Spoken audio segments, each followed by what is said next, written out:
भारत ने हाल ही में अग्नि 5 मिसाइल का सफल परीक्षण कर न केवल पाकिस्तान बल्कि चीन को भी चौंका दिया है। पहली बार इस मिसाइल के टेस्ट के बाद चीन जैसे देश में भारत को लेकर खौफ देखने को मिला है। चीनी मीडिया ने इस मिसाइल के टेस्ट के बाद ऐसी बातें लिखी हैं जिसने सबको हैरान कर दिया है। भारत की MIRV तकनीक से लैस मिसाइल के परीक्षण के बाद चीन की आंखों में भारत का खौफ देखा गया है।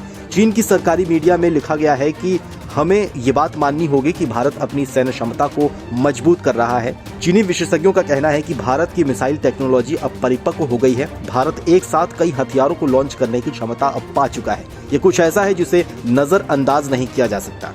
चीन में अग्नि 5 को लेकर भारत का खौफ है क्योंकि परमाणु हथियारों को ले जाने में सक्षम अग्नि 5 की रेंज में न केवल पूरा चीन आता है बल्कि ये एक साथ 10 से ज्यादा लक्ष्यों को भी निशाना बना सकती है।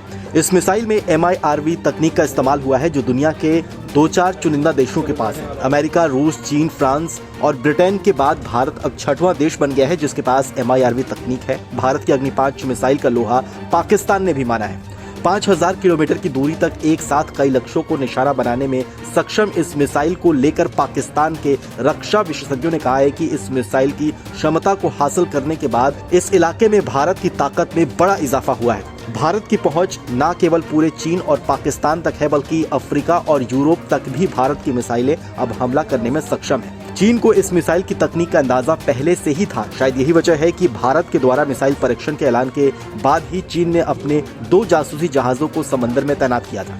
चीनी जासूसी जहाज जियांगयांगहोंग एक बंगाल की खाड़ी में मौजूद है। आपको बताएं तो भारत अपनी पनडुब्बी से दागी जाने वाली K4 मिसाइल का भी टेस्ट करने वाला है। परमाणु हमले करने में सक्षम इस मिसाइल को बीजिंग किलर भी कहा जाता है। K4 परमाणु हमला करने में सक्षम मध्यम दूरी की पनडुब्बी से लॉन्च होने वाली बैलिस्टिक मिसाइल है। इसे DRDO ने अरिहंत क्लास की पनडुब्बियों में लैस करने के लिए विकसित किया है। हालांकि ध्यान देने वाली बात यह है कि इस मिसाइल के परीक्षण से पहले चीन ने जासूसी जहाज को भेजा, लेकिन K4 को ट्रैक करना चीनी जहाज के लिए बेहद मुश्किल भरा काम है क्योंकि हिंद महासागर का पानी अशांत है और उसमें लहरें उठती रहती हैं। ऐसे में इसमें पनडुब्बियों और दूसरी मिसाइलों की आवाजों को सुनना और उन्हें ट्रैक करना बेहद मुश्किल भरा काम है।